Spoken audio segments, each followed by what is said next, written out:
10R കേട്ടോ. 10Rൽ ആരോൻ്റെ exhaust പിടിപ്പിച്ചിട്ടുള്ളതാണ്. അത് മാത്രമല്ല സ്ട്രെയിറ്റ് ടൈറ്റാനിയം ഹെഡേഴ്സ് വരുന്നുണ്ട്. അതിൽ ഒരു ലിങ്ക് പൈപ്പ്, ആരോയുടെ ലിങ്ക് പൈപ്പ് വെച്ചിട്ടുണ്ട്. ശേഷം ആരോയുടെ ഒരു പുട്ടുകുറ്റി വെച്ചിട്ടുണ്ട്. അപ്പം ഈ ഒരു പുട്ടുകുറ്റി ഭയങ്കര ലൗഡാണ് കേട്ടോ.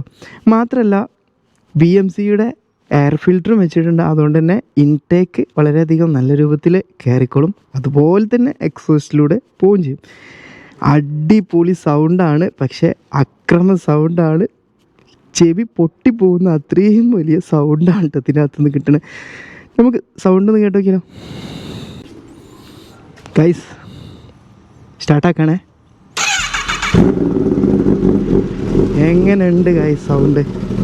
ഞാനിപ്പോൾ ത്രോട്ടിൽ കൊടുക്കുന്നില്ല, കോൾ സ്റ്റാർട്ടിങ്ങും അല്ല. പക്ഷേ അതിൻ്റെ ഓയിലൊന്ന് സർക്കുലേറ്റ് ചെയ്യട്ടെ. ഏകദേശം നമുക്കൊരു 10-15 സെക്കൻഡ് കാത്തു നിന്ന് നോക്കാം. എന്നിട്ട് ഞാൻ ത്രോട്ടിൽ കൊടുക്കാം. ഈ ഒരു സൗണ്ട് നോക്കി നിങ്ങൾ. എന്നെ തിരിക്കി എന്ന് പറയാണ്. ഈ ഒരു സൗണ്ട് ഭയങ്കര രസമാട്ടോ. ത്രോട്ടിൽ കൊടുത്തു കഴിഞ്ഞാൽ ചെവിട്ട് അടിച്ചു പോവും. അടുത്ത സൗണ്ടാണ്. ഓക്കെ, നമുക്ക് ത്രോട്ടിൽ കൊടുത്തു നോക്കല്ലേ.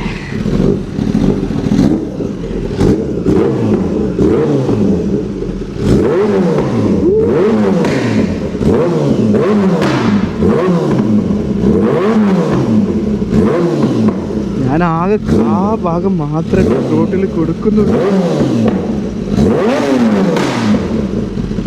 എങ്ങനെയുണ്ട് ഗൈസ്? യോ മാൻ, എന്തോ അവസാനിപ്പിച്ചതുപോലെ.